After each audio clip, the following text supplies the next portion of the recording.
So yeah, Jimmy Butler returned from his 7-game suspension today, and I think he's made it very apparent that he doesn't want to be on the Miami Heat anymore. So he returned to the starting lineup, and he had an all right game, I guess. 18, 3 and 2.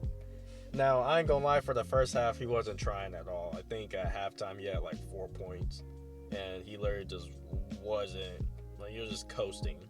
And then the second half, he started scoring a little bit and whatnot.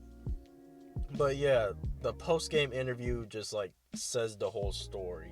Like a reporter asked him like, "Oh, now that you're back playing basketball, last time you told us like you didn't have any joy. Do you think that you'll get your joy back?" And this is probably one of the funniest answers I've ever heard in a post game interview. He literally said, "I was told not to comment, so no comment." And the questions they were asking, he was just basically like just trying to keep it professional, which I admire him for it. He clearly doesn't want to be there, but he's just gonna play and then do his part, and hopefully they'll trade him by the deadline.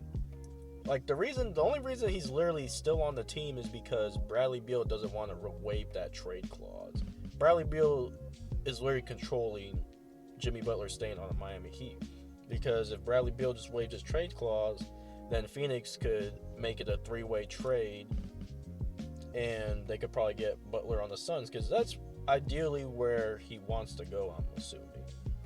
But Bradley Beal is just keeping that trade clause hostage. He said, "Well, y'all don't want me on this team, so I'm gonna sabotage y'all."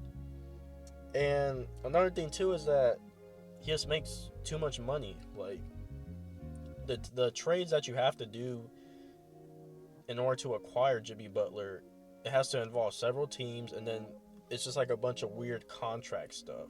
And that's why most of the teams that ideally he might have wanted to go to, they came out, or they're not even actively looking for him anymore because they're not able to trade for him.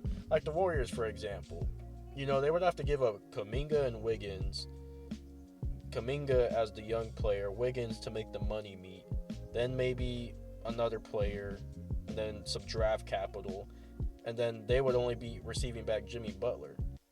And then you have to think of it in the Warriors' perspective. Does that move necessarily make them a championship contender? I would like to think not. I think Memphis was probably like the ideal perfect team for Jimmy Butler, but he literally ruled them off the list because he wants to get paid. That's his number one motivator. He wants to get paid. I would like to think that he still cares about winning, but at the same time, like if you don't want to go to Memphis, which is like a great situation right now, where are they? The 3rd seed, the 2nd seed in the West?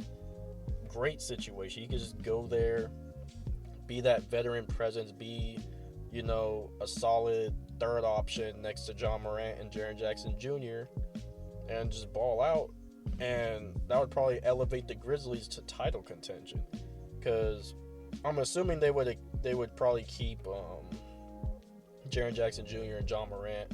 Probably have to trade Desmond Bane, because I'm pretty sure he got a contract extension. So it would probably be Desmond Bane and some other smaller contracts, and then you'd get Jimmy Butler back. They have a solid bench. Scottie Pippen Jr. is in the 6th Man of the Year running. Gigi Jackson is going to come back. Jalen Wells, Santi Aldama, Zach Eat. They have a great bench. I think if they make that move for Jimmy Butler, they would elevate easily the title contention. The problem is that Jimmy Butler wants to get paid. And obviously Memphis probably wouldn't be comfortable dealing out I think I seen a report somewhere he wants like 3 years, 120. I don't think the Grizzlies would be comfortable with that. Another team, the Rockets. Same situation. A lot of young players, a lot of assets that they have to trade. The problem is that why would you want to pay for Jimmy Butler when he's not with your timetable? That team's young. Jimmy Butler's 35 years old. Like the timetable doesn't meet. It doesn't correlate at all. So that's a debacle. Do I think that he'll be traded by the deadline? Maybe. Like it would have to be like very complex to work. But literally, Bradley Beal's the only reason why Jimmy Butler is still on the Heat. So hopefully, he just plays out, be professional, just keeps quiet to himself, and he finds himself on a new team.